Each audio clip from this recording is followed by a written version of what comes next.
Om Swastiastu, perkenalkan saya Kak Deni Swastini dengan NIM 2002-61-2018.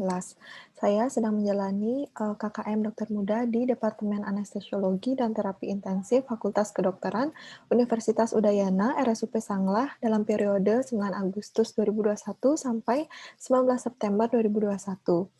Pada kesempatan kali ini, saya akan memaparkan materi mengenai perioperatif medicine.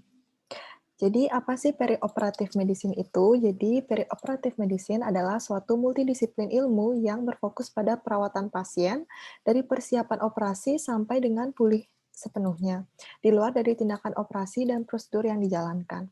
Suatu multidisiplin ilmu artinya tidak hanya melibatkan dokter-dokter spesialis anestesi, tapi juga melibatkan disiplin ilmu lainnya seperti dokter-dokter spesialis lain. Apa sih tujuannya? Jadi tujuannya adalah untuk mempersiapkan pasien untuk mencapai kondisi idealnya sebelum, saat, dan pasca melakukan tindakan operasi. Ideal di sini bukan berarti semua pemeriksaan harus dalam batas normal, tetapi pasien dalam keadaan stabil. Apa saja yang menjadi komponen dari perioperatif medicine tersebut? Jadi ada 3 secara garis besarnya. Yang pertama ada preoperatif atau sebelum operasi. Kemudian yang kedua ada intraoperatif atau saat dilakukannya operasi, dan yang ketiga ada postoperatif atau setelah dilakukannya operasi, di mana apabila komponen-komponen perioperatif tersebut dilakukan dengan maksimal, maka dapat memberikan luaran pasien yang optimal pula. Nah, pada kesempatan kali ini saya akan lebih berfokus pada submateri komponen preoperatif, yaitu fase sebelum dilakukannya operasi. Nah, setiap tindakan anestesi, baik anestesi umum maupun regional, itu memerlukan evaluasi preoperatif. Apa sih tujuannya? Jadi tujuannya itu yang pertama, membangun hubungan dokter-pasien, di mana kita bisa lakukan dengan memperlihatkan sikap profesional dan empati, sehingga kita mendapatkan kondisi yang nyaman, baik itu dari dokter maupun dari pasien. Pasien yang merasa nyaman pastinya akan menceritakan semua keluhannya pada kita, dan tidak akan ada yang ditutup-tutupi, sehingga nanti akan membantu dalam proses operasi berjalan. Kemudian menilai kondisi pasien secara menyeluruh, di mana kita memastikan apakah pasien memang benar-benar sudah siap untuk melakukan operasi atau tidak. Kemudian identifikasi faktor atau kondisi yang bisa menyulitkan saat atau setelah operasi, di mana kita bisa menggali dengan apakah pasien memiliki riwayat-riwayat penyakit sebelumnya, seperti riwayat-riwayat penyakit yang dapat mengganggu proses berlangsungnya operasi. Selanjutnya itu menentukan status teknik anestesi yang akan dilakukan dan menginformasikan kepada pasien, di mana kita harus menginformasikan apa-apa saja yang akan dilakukan pada pasien agar tidak terjadi salah paham antara kita dan pasien. Selanjutnya kita perlu memperoleh persetujuan tindakan anestesi dengan menggunakan informed consent, kemudian mempersiapkan rencana tindakan pasien pasca operasi. Nah, apa saja komponen dari preoperatif tersebut? Ada beberapa yang saya rangkum di sini. Yang pertama ada raport atau hubungan dokter-pasien. Seperti yang tadi saya jelaskan, bahwa menjalin hubungan dokter dan pasien itu sangat penting. Itu bisa kita lakukan dengan menunjukkan empati agar pada pasien-pasien, apalagi yang pertama kali akan menjalankan operasi, pasti mengalami suatu kecemasan. Agar kecemasan tersebut bisa menurun, jadi kita perlu memberikan empati. Selanjutnya, kita bisa menggali informasi dari pasien dengan melakukan anamnesis, kemudian kita bisa konfirmasi lagi dengan pemeriksaan fisik, dan apabila masih kurang, kita bisa lakukan penunjang. Selanjutnya, kita bisa melakukan asesmen resiko, di mana asesmen resiko ini mengacu pada klasifikasi ASA, dan nanti akan dijelaskan lebih lanjut. Selanjutnya, kita memberikan informed consent kepada pasien, yaitu kita menjelaskan rencana tindakan apa yang akan kita berikan, komplikasi, serta resikonya. Selanjutnya, kita memperoleh izin secara tertulis oleh pasien atau wali pasien. Selanjutnya ada premedikasi, di mana kita bisa memberikan premedikasi pada pasien sesuai dengan keluhan dan kondisi yang pasien rasakan. Baik, selanjutnya komponen yang pertama itu raport atau hubungan dokter pasien, di mana beberapa hal yang saya rangkum di sini. Pertama, kita harus memperkenalkan diri sebagai dokter yang akan merawat pasien dari sebelum, saat, atau sesudah pasien menjalani operasi. Kemudian kita mengkonfirmasi dan memastikan identitas pasien, apakah pasien yang kita Datanya itu benar, dengan kita mengkonfirmasi identitasnya melalui rekam medis atau les pasien. Selanjutnya itu, apa sih tugas dokter anestesi di sini? Yaitu tugasnya adalah menjelaskan metode anestesi yang akan diberikan, rencana penanganan nyeri pasca operasi, dan resiko dari tindakan dengan istilah yang awam agar pasien dan walinya bisa mengerti. Nah, semua itu harus dikemas dengan adanya empati, di mana empati di saat awal pemeriksaan sangat berpengaruh karena akan menciptakan rasa aman dan nyaman kepada pasien dan akan meningkatkan percaya diri pasien untuk menghadapi prosedur yang akan dijalani. Dengan memberikan empati kepada pasien, pasien akan mudah untuk bekerja sama sebelum, saat, dan setelah prosedur, tersebut dijalankan. Nah, secara tidak langsung dengan memberikan empati akan berpengaruh pada keberhasilan dan kelancaran dari proses yang akan dijalani. Selanjutnya ada anamnesis. Apa sih tujuan dari anamnesis? Kita ketahui bahwa tujuan dari anamnesis yaitu untuk menggali informasi sebanyak-banyaknya tentang keadaan serta keluhan yang pasien alami. Nah, pada anamnesis yang baik, itu bisa didapatkan penegakan diagnosis itu sebesar 80%. Anamnesis bisa dilakukan dengan Basic 4 dan Secret 7. Namun sebelum menjelaskan itu, kita harus konfirmasi lagi-lagi identitas pasien, apakah pasien yang kita temui itu sudah benar atau tidak. Untuk, Basic 4 itu seperti riwayat penyakit sekarang, riwayat penyakit dahulu, riwayat penyakit keluarga, dan riwayat sosial. Di mana riwayat penyakit sekarang bisa dijabarkan dengan Secret 7, yaitu, lokasi, di mana lokasinya apakah di satu tempat atau menyebar, kemudian waktu atau onsetnya bagaimana, kemudian, kualitasnya bagaimana, bagaimana rasanya, bisa ditanyakan kepada pasien, kemudian kuantitas atau keparahannya bagaimana, apakah ringan atau sedang atau berat, dan bagaimana apakah dia sering terjadi atau terjadi pada waktu-waktu tertentu. Selanjutnya, kita bisa tanyakan kronologi kejadiannya kepada pasien, apakah sebelum keluhan dirasakan, apa kejadian yang dialami oleh pasien. Selanjutnya, faktor yang memodifikasi, bisa faktor yang memperberat atau memperingan.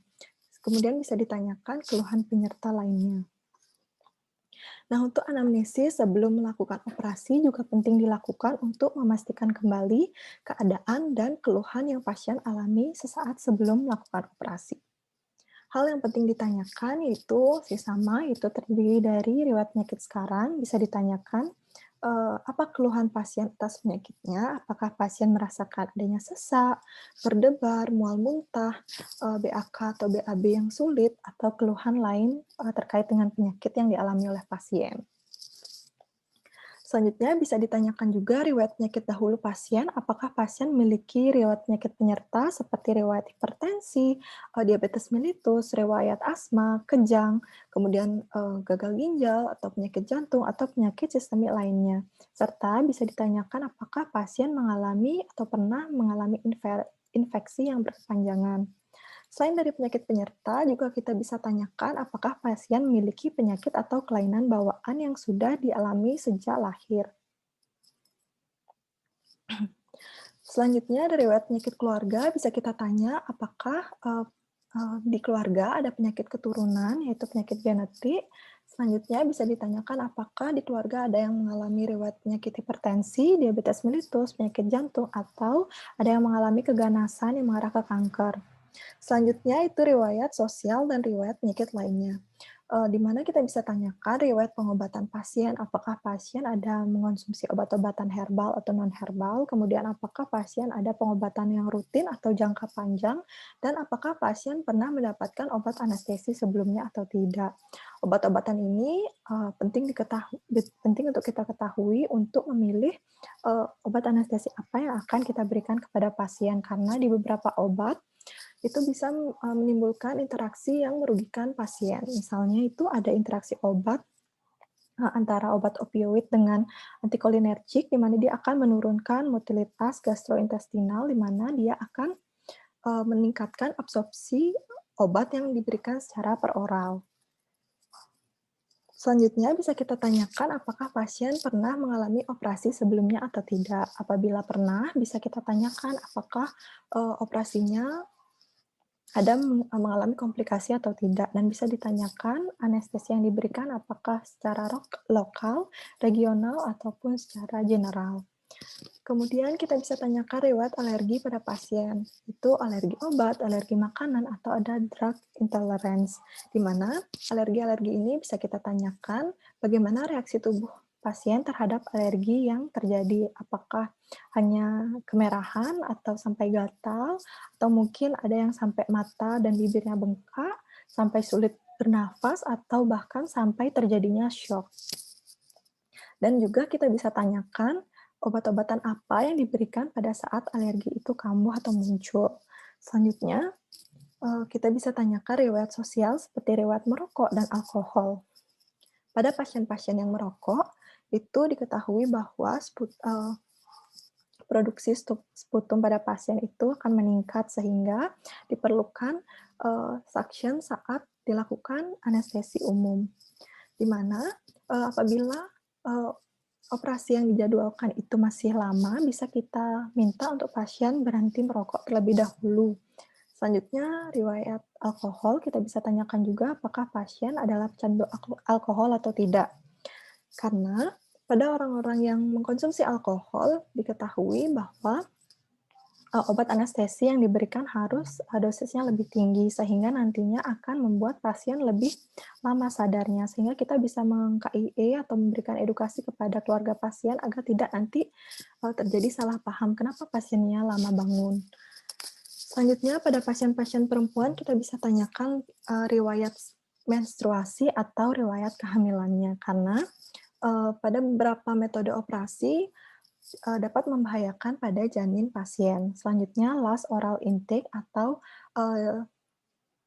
terakhir makan pasien itu kapan dan apa makanannya. Karena pada sebelum kita melakukan operasi, kita perlu melakukan puasa terlebih dahulu.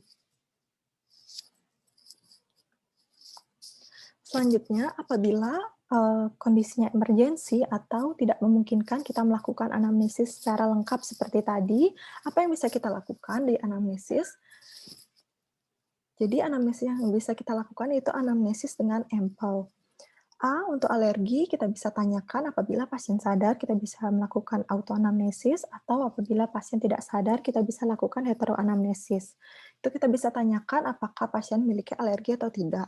Kita juga bisa melihat barang-barang bawaan pasien, mungkin pasien ada membawa kartu alergi di dompet atau di tasnya. Kita cek, karena sekali lagi, pada beberapa obat dapat menimbulkan reaksi yang merugikan pada pasien apabila diberikan obat anestesi. Selanjutnya, medikasi.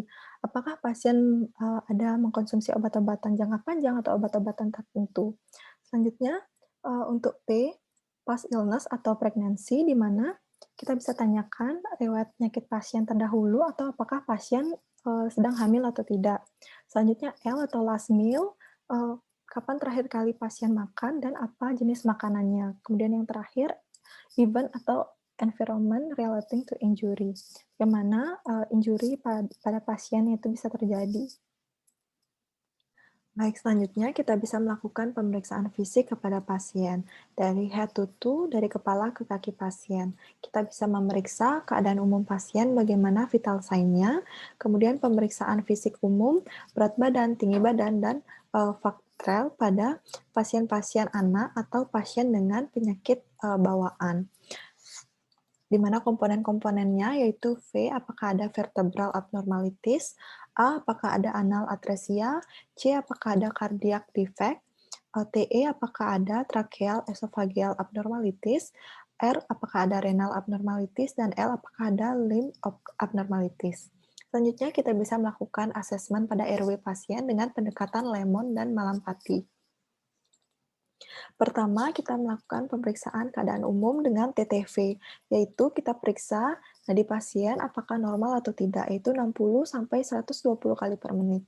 Kemudian tekanan darah, apakah dia di bawah 160/110 untuk sistol dan diastolnya, kemudian untuk RR-nya apakah normal, yaitu dari rentang 12-22 kali per menit, kemudian suhu pasien apakah dari 36,5 sampai 37 derajat Celcius, dan kita bisa cek nyeri pasien, apakah pasien merasakan nyeri atau tidak, dengan menggunakan VAS atau Visual Analog Scale, NRS atau Numeric Rating Scale, kemudian Wong-Baker Face, dan Pain Diary. Selanjutnya kita bisa melakukan pemeriksaan atau review sistem organ dari B1 sampai 6. B yang pertama itu ada breathing, di mana kita bisa cek GCS, pupil, dan tes mini kognitif pada pasien. Kita bisa cek kesadaran pasien dengan menggunakan pemeriksaan kuantitatif dengan metode GCS. Itu ada 3 komponen, itu eye, verbal, dan motorik. Kemudian kita bisa cek pupil pasien bagaimana bentuknya, ukuran, dan apakah refleksnya positif atau tidak. Selanjutnya kita bisa cek pada pasien-pasien geriatri, yaitu cek mini kognitif. Kemudian kita bisa cek juga apakah pada pasien terdapat defisit neurologis atau tidak. Seperti apakah ada paresis, apakah ada plegi, apakah ada parestesia, apakah ada paresis nervus cranialis, atau atau berapakah kekuatan motorik dari pasien. Selanjutnya, B yang kedua itu ada breathing, di mana kita cek inspeksi, palpasi, perkusi, auskultasi, saturasi oksigen, serta kita cek apakah ada kelainan atau tidak di semua komponen tersebut. Selanjutnya, blood atau kardiak, kita bisa cek suara jantung pasien, kemudian dia irregular atau tidak, kemudian apakah kuat angkat atau tidak. Di pemeriksaan auskultasi, kita juga bisa cek suara jantung S1, S2, dan apakah ada suara jantung tambahan atau yang tidak normal seperti murmur dan galops. Selanjutnya ada bowel, di mana kita cek apakah ada stoma, apakah ada distensi, selanjutnya apakah pasien mengalami nyeri tekan, bagaimana perkusi, dan apakah bising usus pasien terdengar atau tidak. Selanjutnya bladder, di mana kita cek apakah pasien mengalami nyeri ketuk costovertebral angle, bagaimana palpasi ginjal pasien, dan bagaimana produksi urin pasien, apakah oligouri atau anuri. Selanjutnya kita bisa cek bone dan skin, di mana kita cek ada kelainan atau tidak, seperti apakah ada patah tulang, apakah ada kelainan postur tubuh, dan apakah ada kelainan neuromuskular, serta bagaimana akral pasien, apakah hangat atau dingin. Nah, selanjutnya kita bisa melakukan pemeriksaan airway assessment, di mana pemeriksaan saluran nafas diperlukan untuk mendeteksi adanya penyulit ketika dilakukan intubasi.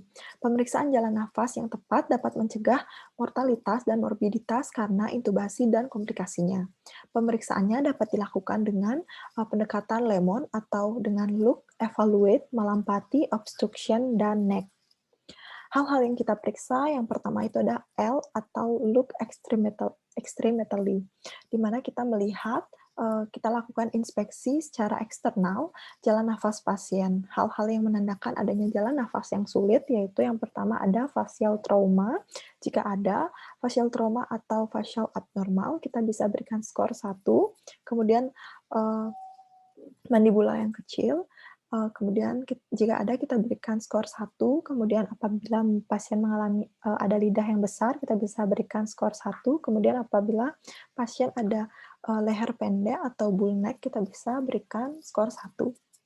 Selanjutnya E atau evaluate dengan menggunakan 332 rule, yaitu kita melakukan evaluasi berdasarkan aturan 332 untuk menilai pembukaan mulut atau mouth opening, jarak hyoid mental, dan jarak tiroid. Hal ini dilakukan pada pasien dengan jalan nafas tanpa penyulit. Pengukurannya bisa kita lakukan dengan 332 rule, yaitu 3 yang pertama, pasien membuka mulut dan memasukkan 3 jari di antara gigi. Nah, apabila dapat mengakomodasi 3 jari tersebut, maka insersi laringoskop dan tube endotrakeal relatif lebih mudah. Jika kurang dari 3 atau sama dengan 2, kita bisa berikan skor 1. Selanjutnya, untuk 3 yang kedua, itu kita mengukur jarak hyoid mental, dilakukan dengan meletakkan 3 jari pada dasar mandibula di antara mentum dan tulang hyoid, di mana jika kurang atau sama dengan 2, kita berikan skor 1. Selanjutnya 2, yaitu kita melakukan penilaian jarak tiroid yang dilakukan dengan meletakkan 2 jari di antara kartilago tiroid dan tulang hyoid. Jika kurang atau sama dengan 1, kita berikan skor 1, dan apabila pasien tidak bisa menggunakan jarinya sendiri, kita bisa menggunakan jari pemeriksa. Selanjutnya, itu ada komponen M atau malampati, di mana apabila malampati skornya 3, kita lebih dari 3, kita bisa berikan skor 1. Klasifikasi malampati itu dilakukan untuk nilai ukuran lidah dan rongga oral, di mana penilaian ini dibagi menjadi 4 kelas. Apabila didapatkan kelas 1 dan 2, kita berikan skor 0, apabila kelas 3 dan 4, maka kita berikan skor 1. Selanjutnya ada obstruksi atau obesitas, di mana obstruksi ditandai dengan adanya stridor, suara yang tidak jelas, dan sulit menelan cairan. Obstruksi pada saluran nafas atas merupakan penanda adanya jalan nafas yang sulit. Selanjutnya, indeks massa tubuh atau IMT yang lebih dari 30 juga merupakan penyulit manajemen jalan nafas. Nah, jika terdapat obstruksi, itu kita bisa berikan poin 1. Selanjutnya, N atau neck mobility, di mana mobilitas leher kita perlu nilai juga. Mobilitas leher yang kurang baik akan mengganggu visualisasi glotis pada saat laryngoskopi. Nah, apabila terdapat neck mobility, kita bisa memberikan poin 1. Total skor yang kita bisa berikan yaitu adalah 10. Apabila skor lebih atau sama dengan 5, maka intubasi dengan tub akan sulit dilakukan. Selanjutnya, melampati skor yang tadi, ini dijabarkan dengan gambar, yaitu ada 4 kelas. Kelas pertama itu terlihat palatum mole, uvula, kemudian pilar anterior dan posterior masih terlihat. Untuk kelas kedua itu terlihat palatum mole dan uvula. Untuk kelas 3 itu terlihat palatum mole dan sedikit uvula. Untuk kelas 4, palatum molenya sudah tidak terlihat. Selanjutnya, setelah melakukan anamnesis, pemeriksaan fisik, kita juga perlu mengkonfirmasi dengan adanya pemeriksaan penunjang. Pemeriksaan penunjang kita perlu sesuaikan dengan hasil dari wawancara anamnesis dan pemeriksaan fisik, dan tidak rutin dilakukan untuk semuanya atau keseluruhan. Pada pemeriksaan imaging, kita bisa lakukan X-ray, X-ray toraks, CT scan, USG, dan EKG itu sesuai dengan keluhan dan diagnosa pasien. Selanjutnya, pemeriksaan lab seperti yang tertera di slide itu bisa dilakukan dan hendaknya digunakan pemeriksaan terbaru, yaitu sehari sebelumnya atau beberapa hari sebelum dilakukannya operasi. Beberapa pemeriksaan tersebut yaitu yang pertama darah lengkap, itu HB, HCT, leukosit, dan PLT, itu dilakukan pada pasien-pasien lebih dari 60 tahun atau dengan riwayat perdarahan, anemia, gangguan darah, malnutrisi, pasien gangguan hati dan ginjal, atau pasien yang menstruasi pada perempuan. Kemudian kita bisa mengecek juga fungsi ginjal, BUN SC, kemudian pemeriksaan elektrolit dan glukosa. Pada pasien lebih dari 60 tahun, atau pasien dengan diabetes, hipertensi, gangguan renal, pasien diare, mual muntah, riwayat konsumsi steroid, diuretik, maupun obat nefrotoksik. Selanjutnya kita bisa cek juga fungsi hati pasien dengan SGOT dan SGPT, serta cek albumin. Biasanya pada pasien-pasien dengan penyakit hati, nutrisi, dan alkoholisme. Selanjutnya, pemeriksaan faal hemostasis, yaitu INR, APTT, dan PTT, pada pasien-pasien dengan gangguan koagulasi atau riwayat mengkonsumsi antikoagulan. Selanjutnya, pemeriksaan imaging seperti X-ray toraks, CT scan, dan USG bisa dilakukan pada pasien-pasien di atas 60 tahun atau pasien-pasien dengan riwayat penyakit jantung, tiroid, riwayat penyakit-penyakit pernafasan, atau kanker. Selanjutnya, EKG dilakukan pada semua pasien lebih dari 40 tahun dengan riwayat penyakit jantung, hipertensi, dan paru.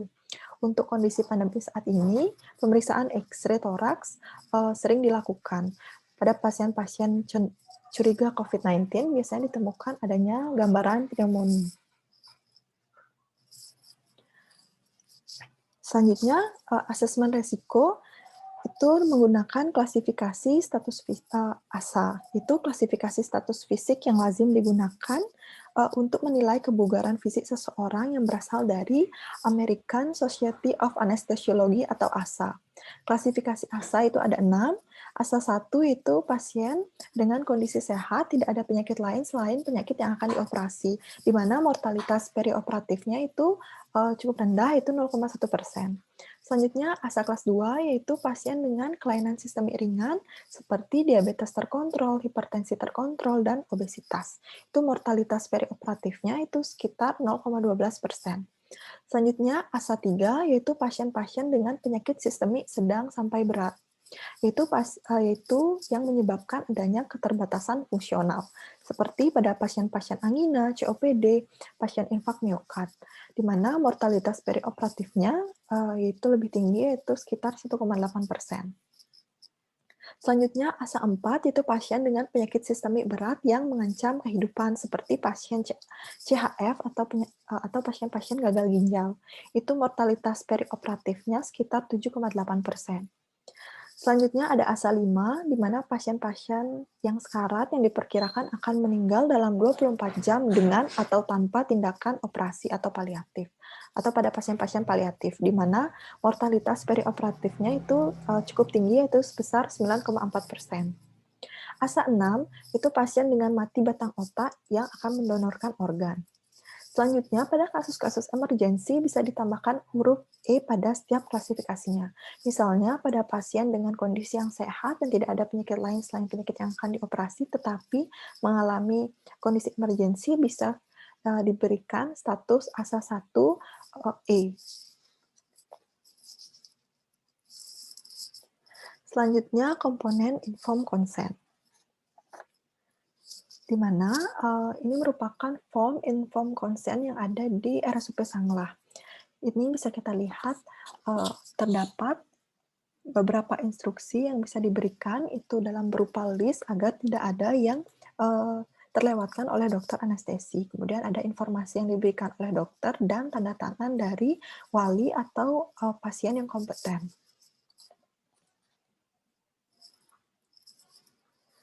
Nah, informed consent. Jadi kita harus memastikan pasien yang kompeten atau wali mendapatkan informasi. Seperti apa pasien atau wali yang kompeten itu? Jadi pasien yang kompeten adalah pasien yang dewasa serta pasien yang bisa membuat keputusan untuk dirinya sendiri dengan menimbang risiko serta manfaat yang akan dia terima. Nah, pada pasien-pasien yang kompeten ini tidak bisa diwakilkan oleh wali. Kemudian wali itu adalah orang-orang yang mewakilkan pemberian konsen ketika pasien itu tidak kompeten. Pasien yang tidak kompeten itu pasien dengan usia yang belum mencukupi atau pasien yang tidak sadar. Biasanya diwakilkan oleh orang tua, saudara dekat, atau saudara kandung. Selanjutnya, komponen konsen yang diberikan oleh dokter yaitu bagaimana teknik anestesi yang diberikan, bagaimana backup anestesi yang akan diberikan apabila anestesi spinal atau anestesi yang pertama itu gagal, kemudian deskripsi prosedur yang akan dijalankan, dan komplikasi umum yang dapat terjadi. Manfaat dilakukannya ini yaitu untuk melindungi dokter dan pasien apabila nanti terdapat sengketa dalam proses atau prosedur penjalanan dari operasi tersebut. Selanjutnya, komponen premedikasi, di mana tujuan dari premedikasi yaitu untuk mengurangi cemas pada pasien, terutama pada pasien-pasien yang akan menjalani operasi untuk pertama kalinya. Selanjutnya, untuk memperlancar induksi, mengurangi nyeri, mengurangi mual muntah, mencegah refleks-refleks yang tidak diinginkan. Pemberian obat di periode preoperatif sebelum induksi dengan periode 1-5 menit itu pada obat-obat intravena, 30-60 menit pada obat-obat intramuskular, 60-90 menit pada obat-obat peroral. Nah, ini merupakan beberapa obat-obatan premedikasi yang bisa diberikan. Yang pertama ada benzodiazepin dengan contohnya itu diazepam, lorazepam, dan midazolam. Di mana obat-obat ini akan mengurangi ansietas atau kecemasan pada pasien, bisa juga memberikan efek sedasi yaitu menurunkan kesadaran pasien, dan bisa memberikan efek amnesia anterograde. Selanjutnya ada obat-obat antikolinergik seperti atropin, glikopirolat, kemudian difenhidramin atau dimenhidrinat. Dia memberikan efek yaitu mengurangi sekresi saliva dan mengurangi refleks vagal. Selanjutnya obat-obat antiemetik. Contohnya metoclopramid atau ondansetron, di mana dia diindikasikan pada pasien-pasien dengan resiko PONV tinggi atau pasien postoperatif nausea dan vomiting yang tinggi. Misalnya pada wanita yang tidak merokok dengan penggunaan opioid pasca operasi. Selanjutnya, profilaksis aspirasi. Bisa diberikan juga metoclopramid dan natrium sitrat, di mana ini akan mengurangi volume gaster dan meningkatkan pH di lambung.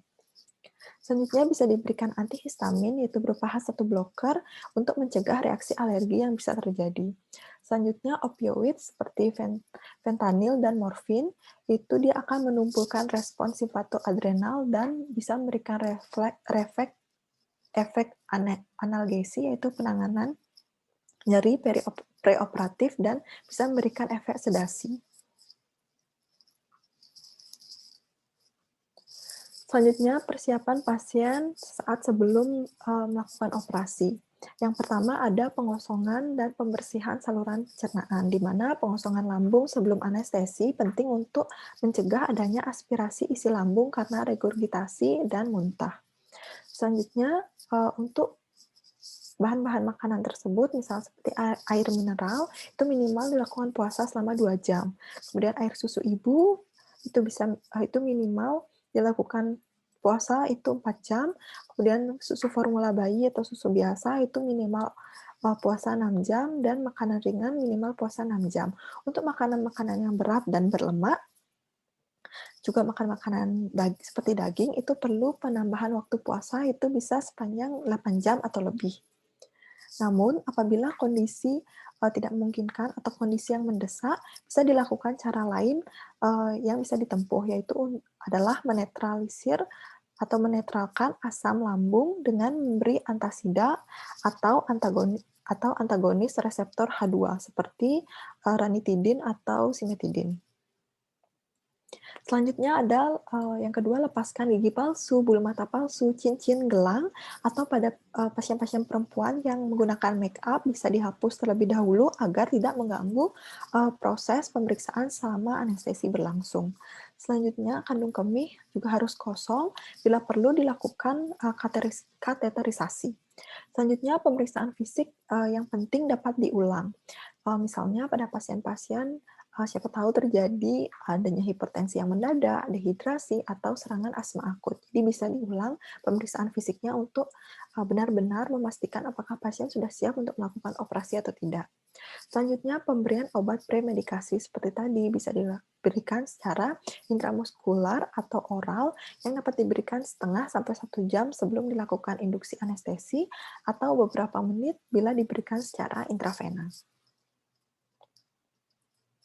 Kita sudah sampai di slide terakhir, di mana preoperatif medicine adalah pre-anestesi merupakan langkah awal dari rangkaian tindakan anestesi yang akan dilakukan terhadap pasien yang direncanakan untuk melakukan tindakan operatif, di mana dengan persiapan yang baik akan diharapkan proses selama menjalani operasi dan pasca operasi bisa membuat pasien sembuh dengan optimal. Baik, sekian pemaparan dari saya. Saya mohon maaf apabila ada kata-kata yang salah. Saya tutup dengan Paramasanti. Om Santi Santi Santi Om. Terima kasih.